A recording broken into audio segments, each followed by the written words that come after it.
이무기 비비영로가 팔척귀와의 전투에서 이무기 강철이를 구했다. 과연 다음엔 어떤 일이 벌어질까? 궁궐은 어둠에 잠겨 있었다. 바람이 휘몰아치며 나무들을 흔들었고 하늘은 먹구름으로 뒤덮여 불길한 기운을 뿜어냈다. 여리는 철망 무구를 단단히 쥔 채 숨을 죽이고 있었다. 그녀의 눈앞에서 강철은 결계의 중심에 서서 팔기를 맞아 싸우고 있었다. 그의 몸에서 뿜어져 나오는 기운은 천년 묵은 이무기의 힘이었지만 그 힘은 점점 약해지고 있었다. 강철의 가슴 깊은 곳 빛을 잃어가는 여광주가 희미하게 깜빡였다. 그의 생명은 한계에 다다르고 있었다. 팔기의 그림자는 거대하고 음산했다. 8개의 촉수가 허공을 갈랐고 그 끝에 달린 동리가 대비의 침전을 노렸다. 대비는 침상에 누운 채 미동도 없이 창백한 얼굴로 숨을 몰아쉬고 있었다. 그녀의 손은 여전히 여리의 손을 놓지 않은 채 떨리고 있었다. 그 술사, 그 존재를 막아야 한다. 대비의 목소리는 희미했지만 절박함이 묻어났다. 여리는 이를 악물었다. 마마, 절대 지켜드릴게요. 그녀의 목소리는 단호했지만 심장은 두려움으로 쿵쾅거렸다. 강철은 팔기의 촉수를 단칼에 베어내며 앞으로 나아갔다. 그의 검이 허공을 가를 때마다 푸른빛이 번쩍였지만 그의 숨소리는 점점 거칠어졌다. 여리, 물러서! 강철이 외쳤다. 하지만 여리는 고개를 저었다. 당신 혼자 싸우게 둘 수 없어요. 그녀는 철망 무구를 높이 치켜들며 결계의 약점을 노렸다. 그러나 팔기의 힘이 너무 강했다. 촉수 하나가 여리를 스치며 그녀를 벽으로 내동댕이 쳤다. 으악! 여리의 비명이 궁궐에 울렸다. 강철의 눈이 분노로 이글거렸다. 그는 팔기의 중심을 향해 돌진했지만 여광주의 빛이 점점 더 희미해졌다. 그의 몸이 휘청였다.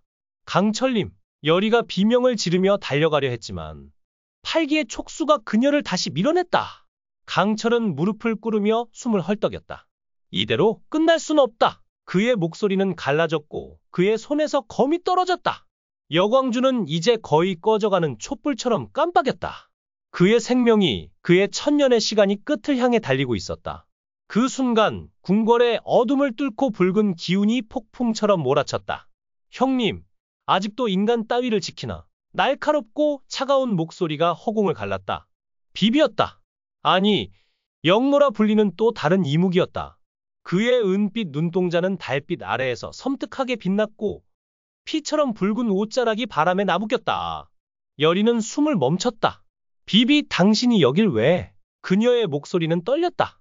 비비는 조소를 띠며 강철을 내려다보았다. 형님이 이렇게 약해질 줄은 몰랐군. 그 여광주, 이제 다 소진됐나 보지? 강철은 이를 악물며 일어섰다. 비비, 이 싸움에 끼어들지 마. 하지만 비비는 웃음을 터뜨렸다. 끼어들다니? 난 그냥 재미를 보려고 온 거야? 하지만 그의 시선이 대비를 향했다. 저 여자가 팔기의 목표라면 내가 먼저 손을 써야겠지. 비비의 손에서 붉은 기운이 뭉클거리며 뻗어나왔다. 여리는 경악하며 외쳤다. 안 돼. 대비마마를 건드리지 마. 그러나 비비의 행동은 예상 밖이었다. 그는 팔기의 촉수를 향해 붉은 기운을 쏘아냈다. 촉수는 산산이 부서지며 검은 연기로 흩어졌다. 뭐? 여리는 믿을 수 없다는 듯 비비를 바라보았다. 비비는 어깨를 으쓱하며 말했다. 형님이 죽으면 재미없잖아. 그리고 그의 시선이 여리에게로 향했다. 저 여자, 내가 그렇게 아끼는 인간이니까. 그의 말투는 장난스러웠지만 그 안에는 알 수 없는 감정이 스며 있었다. 강철은 비비를 노려보며 말했다. 내가 왜 이러는 거지? 인간을 증오한다던 내가. 비비는 피식 웃었다. 증오? 그건 그냥 심심풀이야. 하지만 형님, 난 아직 형님이 인간 따위에 목숨을 거는 게 이해 안 가. 그는 다시 팔기를 향해 손을 뻗었다. 그래도 오늘은 형님 편을 들어주지. 붉은 기운이 폭발하며 팔기의 몸통을 꿰뚫었다. 팔기는 괴성을 지르며 뒤로 물러섰다. 여리는 기회를 놓치지 않았다. 그녀는 철망 무구를 들어 결계의 핵심을 찔렀다. 지금이에요. 그녀의 외침에 강철도 마지막 힘을 쥐어짜냈다. 그의 검이 팔기의 심장을 겨누며 푸른빛을 뿜었다. 비비의 붉은 기운과 강철의 푸른빛이 합쳐지며 거대한 빛의 소용돌이가 궁궐을 뒤덮었다. 팔기는 비명을 지르며 서서히 무너졌다. 검은 연기가 하늘로 흩어지며 마침내 그 거대한 존재가 소멸했다. 궁궐은 다시 고요해졌다. 대비는 여전히 침상에 누워 있었지만 그녀의 숨소리는 조금씩 안정되었다. 여리는 헐떡이며 강철에게 달려갔다. 강철님, 괜찮으신가요? 강철은 그녀의 어깨를 짚으며 힘겹게 미소 지었다. 살아있다. 하지만 그의 얼굴은 창백했고 여광주의 빛은 이제 완전히 꺼져 있었다. 여리의 눈에 눈물이 고였다. 강철님, 당신 왜 이렇게까지? 비비가 그들 곁으로 다가왔다. 형님, 이제 그만 인간 놀이 그만둬. 여광주가 없으면 넌 그냥 평범한 뱀이야. 그의 목소리는 냉소적이었지만 어딘지 모르게 걱정이 묻어났다. 강철은 비비를 바라보며 낮게 말했다. 비비, 난 인간이 되고 싶다. 그 말에 비비의 눈썹이 꿈틀거렸다. 인간? 웃기지 마. 우린 이묵이야. 천년을 살아도 그 본성은 변하지 않아. 여리는 강철의 손을 꼭 잡았다. 강철님은 달라요. 당신은 이미 인간보다 더 인간다웠어요. 그녀의 목소리는 떨렸지만 단호했다. 비비는 여리를 한참 바라보다가 피식 웃었다. 너 정말 이상한 여자야. 형님을 이렇게 만들다니. 그는 고개를 돌리며 말했다. 하지만 조심해. 팔기는 사라졌지만 이 궁엔 아직 더 큰 어둠이 숨어 있어. 그의 말이 끝나자마자 궁궐 깊은 곳에서 낮은 울음소리가 들려왔다. 마치 무언가가 깨어나는 듯한 불길한 소리였다. 여리의 심장이 다시 쿵쾅거렸다. 이건 뭐지? 강철은 이를 악물며 일어섰다. 아직 끝난 게 아니다. 그의 눈빛은 단단했지만 그의 몸은 한계에 다다르고 있었다.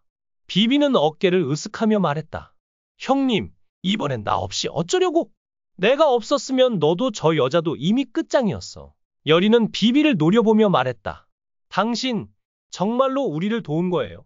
아니면 그냥 당신 계획의 일부인가요? 비비는 웃음을 터뜨렸다. 계획?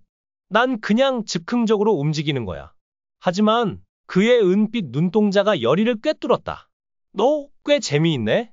형님이 왜 너한테 빠졌는지 알 것 같아. 강철이 비비를 막아서며 말했다.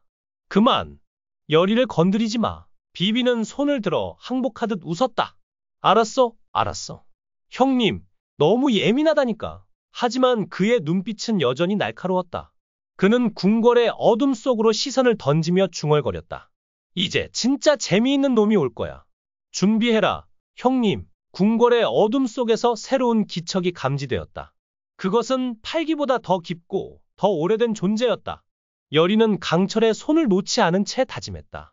무슨 일이 있어도 우린 함께 싸울 거예요. 강철은 그녀의 손을 힘주어 잡으며 고개를 끄덕였다. 약속한다. 궁궐은 어둠에 잠겨 있었다. 바람이 휘몰아치며 나무들을 흔들었고 하늘은 먹구름으로 뒤덮여 불길한 기운을 뿜어냈다. 여리는 철망 무구를 단단히 쥔 채 숨을 죽이고 있었다. 그녀의 눈앞에서 강철은 결계의 중심에 서서 팔기를 맞아 싸우고 있었다. 그의 몸에서 뿜어져 나오는 기운은 천년 묵은 이무기의 힘이었지만 그 힘은 점점 약해지고 있었다. 강철의 가슴 깊은 곳 빛을 잃어가는 여광주가 희미하게 깜빡였다. 그의 생명은 한계에 다다르고 있었다. 팔기의 그림자는 거대하고 음산했다. 8개의 촉수가 허공을 갈랐고 그 끝에 달린 독리가 대비의 침전을 노렸다. 대비는 침상에 누운 채 미동도 없이 창백한 얼굴로 숨을 몰아쉬고 있었다. 그녀의 손은 여전히 여리의 손을 놓지 않은 채 떨리고 있었다. 그 술사, 그 존재를 막아야 한다. 대비의 목소리는 희미했지만 절박함이 묻어났다. 여리는 이를 악물었다. 마마, 절대 지켜드릴게요. 그녀의 목소리는 단호했지만 심장은 두려움으로 쿵쾅거렸다. 강철의 눈이 분노로 이글거렸다. 그는 팔기의 중심을 향해 돌진했지만 여광주의 빛이 점점 더 희미해졌다. 그의 몸이 휘청였다. 강철님, 여리가 비명을 지르며 달려가려 했지만 팔기의 촉수가 그녀를 다시 밀어냈다. 강철은 무릎을 꿇으며 숨을 헐떡였다. 이대로 끝날 순 없다. 그의 목소리는 갈라졌고 그의 손에서 검이 떨어졌다. 여광주는 이제 거의 꺼져가는 촛불처럼 깜빡였다. 그의 생명이 그의 천년의 시간이 끝을 향해 달리고 있었다.